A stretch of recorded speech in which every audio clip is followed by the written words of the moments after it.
Aujourd'hui, je vous propose de me suivre sur une prestation internationale.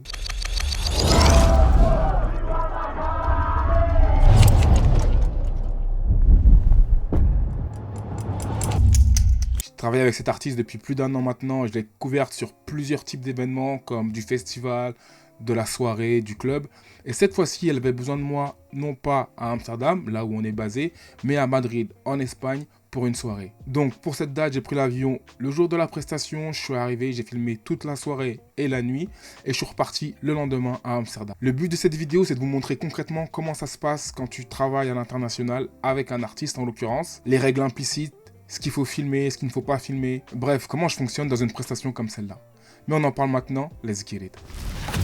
Départ de l'aéroport d'Amsterdam. J'arrive à Madrid vers 14h et mon rendez-vous avec l'artiste est prévu pour 20h. Quand tu travailles à l'international, enfin et même quand tu travailles tout court, arriver en avance c'est primordial, mais encore plus si tu dois voyager. En fait c'est même pas du confort, c'est une sécurité. Donc une fois arrivé à Madrid en avance, je vais directement à l'hôtel pour me reposer. Je me suis levé tôt, je sais que la nuit va être longue parce que j'ai à travailler. Du coup je préfère prendre le temps de me reposer plutôt que d'aller faire un tour dans la ville, etc. Être en forme le soir du show et quand tu dois filmer c'est primordial. Donc le premier rendez-vous c'est dans un restaurant situé au centre de Madrid. Là-bas je rejoins mon artiste et j'ai l'occasion de rencontrer d'autres artistes, des DJ, des bookers, des managers, bref tout ce petit monde de l'industrie musicale on va dire. Dans ces moments-là je filme très peu, je vais filmer 2-3 choses, quelques interactions, mais majoritairement je vais rester à ma table, je vais manger, je vais parler avec les gens à côté de moi, etc. C'est un bon moment pour faire des rencontres, parler de ce que tu fais, écouter ce que les gens font, etc. C'est vraiment un bon moment d'échange. Et une fois dans ce restaurant, c'est l'occasion pour moi de créer du contenu behind the scene, comme je l'ai dit, prendre 2-3 plans de l'artiste que je filme, mais sans forcément trop filmer parce que ça peut vite devenir intrusif. Après le restaurant, retour à l'hôtel avec l'artiste pour se préparer rapidement, juste avant de partir pour le club. Une fois sur place, on arrive directement dans les backstage. Les backstage, c'est intéressant pour 2 choses. Déjà, ça permet de briser la glace avec des gens que tu ne connais pas. Hi, nice to meet you. Okay, if you want, you can sit there. It's okay. Et ensuite, c'est souvent là que tu peux créer des images beaucoup plus naturelles, beaucoup plus volées. Parce qu'on est en backstage, tout le monde fait son truc, et personne pense à la caméra qui est en train de te filmer. Mais là encore, il y a une règle très importante. Tu dois être discret. Faut pas trop en faire. Tu es là en tant que vidéaste, c'est pas toi l'artiste, t'es juste un +1.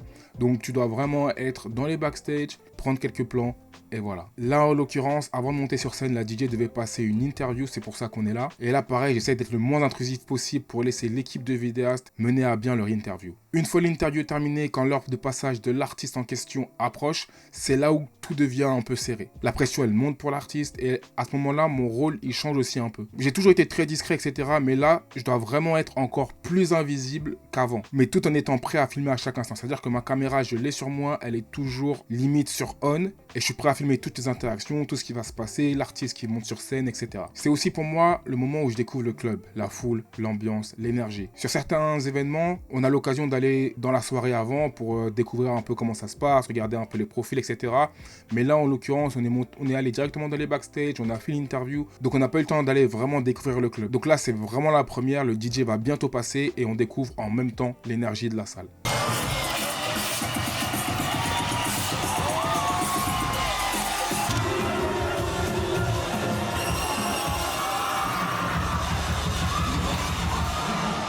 Une fois que le show commence, c'est là où je dois être partout. Là, j'ai pas le droit à l'erreur, je peux pas avoir l'excuse d'avoir un seul angle. Il faut vraiment que je fasse le maximum pour être en haut, en bas, à gauche du DJ, à droite du DJ, dans la foule, derrière elle. Bref, ma présence, elle doit être invisible. Mais une fois que je travaille sur la vidéo, les gens doivent se dire « Ah, mais il y avait 2-3 vidéastes. » Parce qu'en fait, il faut que je bouge partout et que je prenne le maximum de plans possible pour avoir vraiment un rendu très qualitatif et super varié. Il faut savoir que l'artiste en question, elle mixe pendant 1 heure. Ça veut dire que pendant 1 heure, je dois créer le maximum de contenu de l'artiste en prestation avec la foule. Il faut savoir qu'à ce moment-là, chaque angle que je ne prends pas, c'est un plan perdu.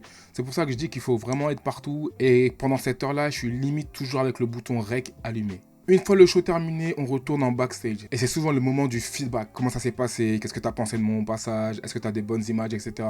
Donc vraiment, c'est un moment où on va décompresser un peu et on va faire le bilan de ce qui s'est passé l'heure précédente. Ce soir-là, le public était vraiment réceptif. Donc franchement, le ressenti, il était incroyable en vrai. Et forcément, quand l'énergie est bonne, quand le public est bon, le travail il est beaucoup plus simple pour moi et pour l'artiste. Une fois le débrief fait, c'est le moment où l'artiste peut enfin profiter, elle a fini son travail. Donc on repart dans le club. Moi dans ces moments-là, ce que je vais faire, c'est que je vais commencer à filmer des inserts. C'est-à-dire que je vais filmer la foule, filmer des gens, faire des close-up. C'est vraiment le moment où j'ai un peu plus de temps pour moi parce que l'artiste est déjà passé, mais c'est la période où je peux vraiment me faire plaisir à faire des gros plans, des close-up, etc. Une fois la soirée terminée, il est 6h. Je rentre à l'hôtel, j'arrive à peu près vers 7h je crois. Il me reste 3 heures pour dormir parce que je veux profiter du petit déjeuner. Donc je me lève à 10h, j'en profite pour manger un truc. Après ça, petit tour rapide dans la ville. Et enfin, retour à l'aéroport, direction Amsterdam. Donc filmer un DJ international, c'est ça. En soi, il n'y a rien de compliqué, c'est comme si tu filmais à domicile, mais t'es à l'étranger. Faut être un peu plus réactif, ne pas trop en faire, être assez discret, toujours être bienveillant, et normalement tout se passe bien. Par contre, évidemment, t'as beaucoup de pression parce que on t'attend un peu au tournant, donc il faut absolument que tu délivres. Ça, je le dis dans toutes mes vidéos et dans tout ce que je fais, peu importe ce que tu fais, que ce soit à l'international ou à côté de chez toi ou pour la mission locale en bas de chez toi, tu dois toujours donner le meilleur de toi-même parce que les gens qui t'embauchent, c'est ce qu'ils attendent de toi.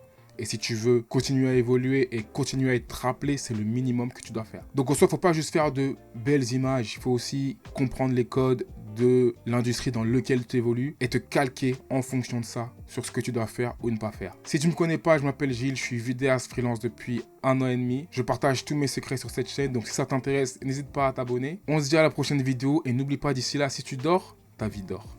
Peace.